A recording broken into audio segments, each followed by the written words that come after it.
fertilization means it is a fusion of male and female gametes. So during the copulation or during the intercourse, the penis is going to release the semen in the female genital tract.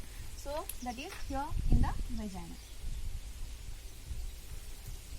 Right? So as we have discussed before, the vagina is having two main important things, or it is having two main functions. One is the insemination and the other is it is going to act as a birth canal. Right?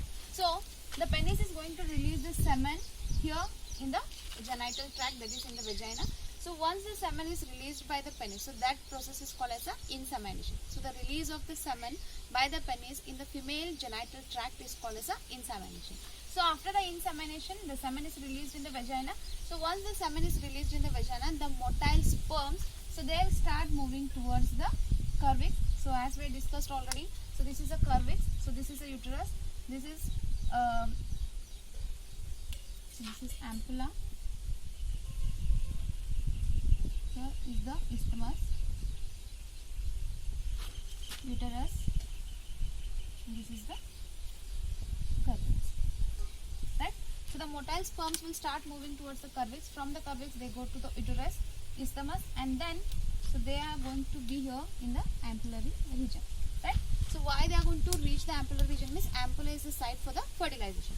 So at the same time the eggs are released from the ovary. Right? So the eggs or the secondary oocyte are released from the ovary. So they are also collected by the infundibulum and they are transferred to the ampulla. The fertilization will occur only if the sperm and the egg or the secondary oocyte are transformed simultaneously. So that is why not all the copulations are going to result in the pregnancy. Right? So the fertilization is going to take place only in case if the egg and the sperms both are transformed simultaneously to the ampullary region. So we have seen the structure of an egg.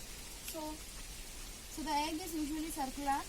So it is having a plasma membrane. So this plasma membrane is usually called as a vitelline membrane.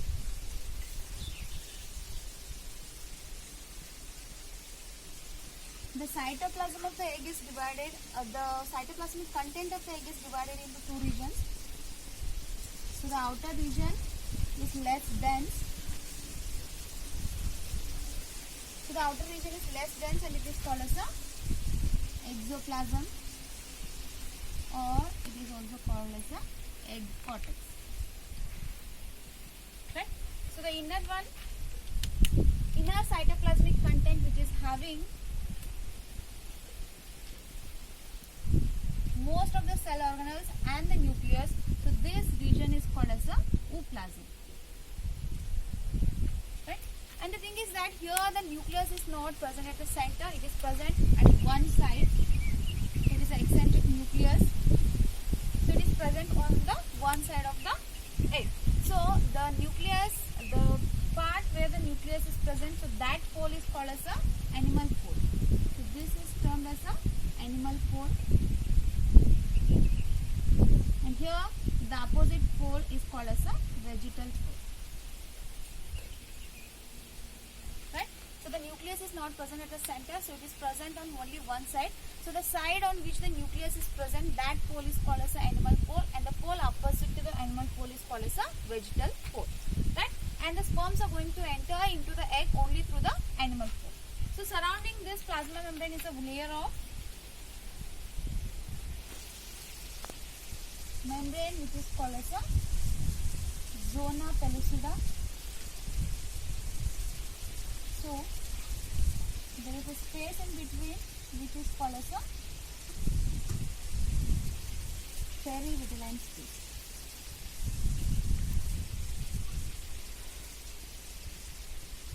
So after that there is a layer of radiating cells which are made from the follicular cells itself.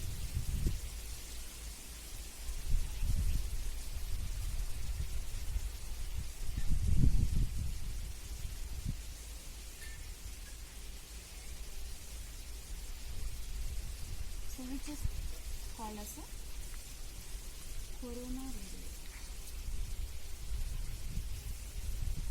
Right? So this is a structure of a human egg.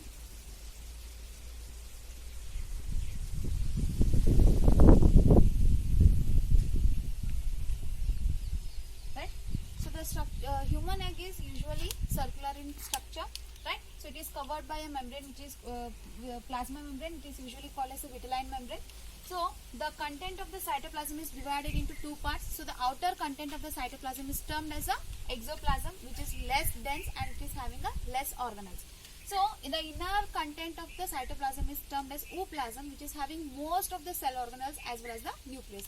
But this nucleus is not present at the center, but it is eccentric and it is present on only one side of the ovum, right? So the nucleus which is present to the one pole, that pole is termed as an animal pole, and the other opposite one is called as a vegetal pole. And the sperms are going to enter through the animal pole where the nucleus is present, right? So this plasma membrane is covered by one more layer which is secreted during the Graafian follicle, that is the zona pellucida. So there is a space between the plasma membrane and the zona pellucida. So that space is termed as a perivitelline space, and this zona pellucida is covered by a layers. So this is not only one layer, so there are 2 to 3 layers of this follicular cells which is called as a corona radiata, or the cells of the corona radiata, right? So this is the structure of a human egg. So now what happens means the sperm has means it has come to the ampullar region, and even the egg has come to the ampullar region. So here what happens means this sperm is going to enter, right? Suppose this is a sperm.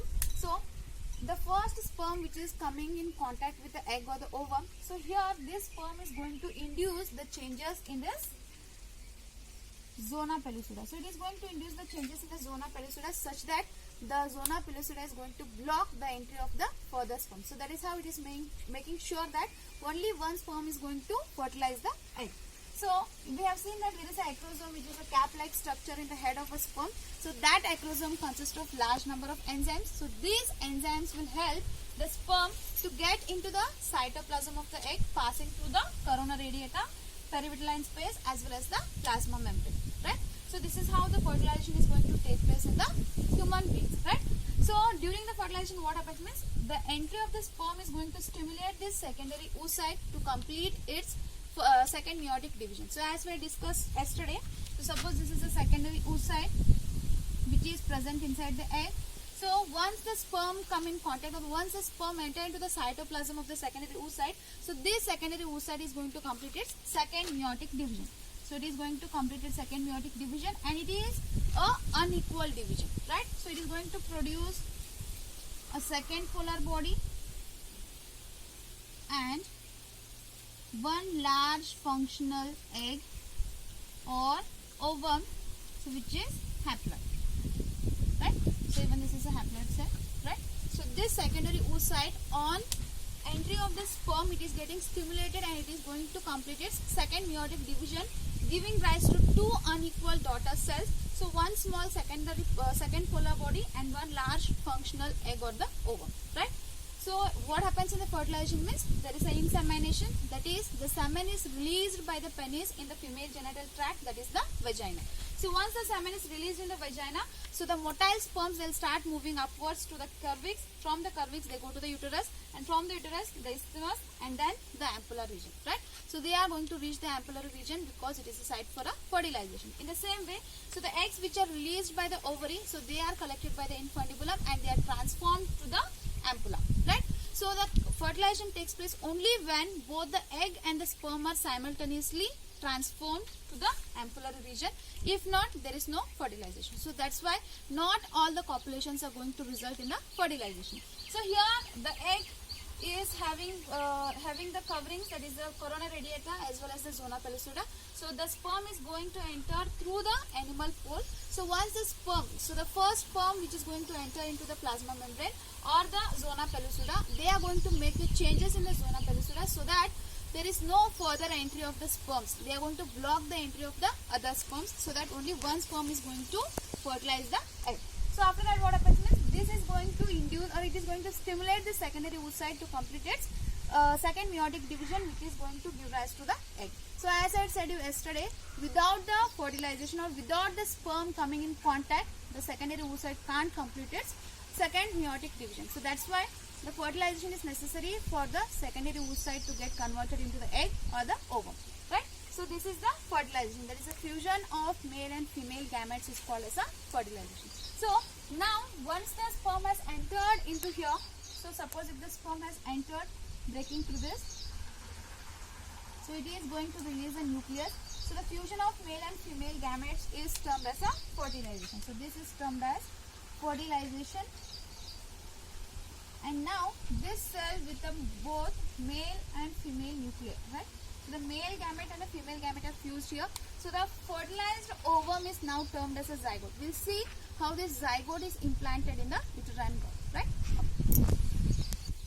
Okay, so after the fertilization, this cell now it is called as a fertilized ovum, or we can just call it as a zygote. So this zygote is a diploid cell now, right? So the male gamete is having the haploid nucleus and the female gamete is having haploid nucleus. So the fusion of two haploid nucleus, it is going to give rise to the diploid one. So this zygote is a diploid cell. So at this stage we can identify at this stage where the sex of the baby is confirmed, or we can identify the sex of the baby at this stage. Why means, so the female, as we know, it is having the X chromosomes, and the male it is having the XY chromosome, right? Suppose the female is all the female they will be having, means all the eggs of the females they are going to carry the X chromosome, whereas 50% of the sperms they are going to carry the X chromosome and 50% of them they are going to carry the Y chromosome. Suppose if the sperm which is carrying the X chromosome has fertilized the egg, so then the baby will be the female. Suppose if the Y carrying chromosome or the sperm which is carrying Y chromosome fertilize the egg, so then the baby will be the male. So it is here we can know that it is the male parent which is going to make the, or which is responsible for the sex of the baby. So once the zygote is formed, so now it will undergo the mitotic division, right? So mitotic means the cell will continue to be the diploid. So after the first mitotic division, two daughter cells are formed, and after, so this division is usually termed as a cleavage, and the cells formed from the cleavage they are termed as a blastomeres.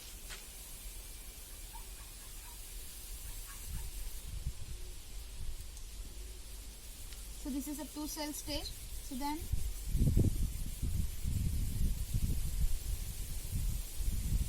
it is a four cell stage.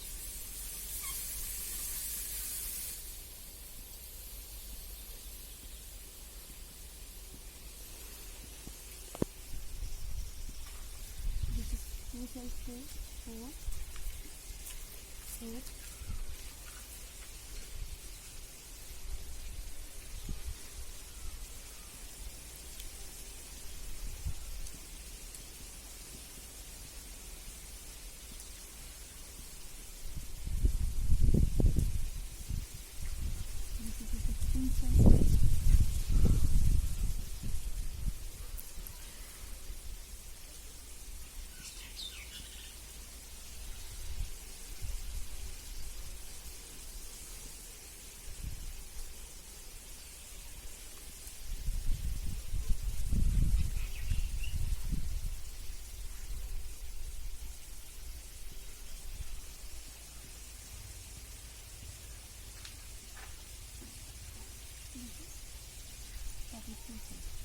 Right? So here what happens means, after the zygote is formed, it will undergo the mitotic division. So after the first division there are two blastomeres, and then 4, 8, 16 and 32. So the division continues. So the blastomeres which are from 8 to 16 blastomeres, that is the stage is termed as a morula stage, right? So morula stage consists of 8 to 16 blastomeres, right? So after that, this morula is now converted into blastula. So this blastula is going to have 32 blastomeres,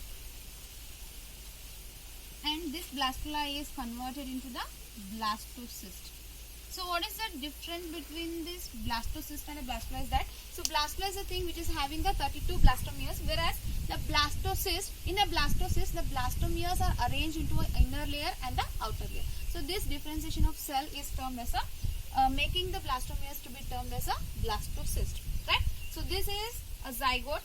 So at 8 to 16 blastomeres, this stage is termed as a, this is a morula, and here this is a blastocyst or the blastocyst.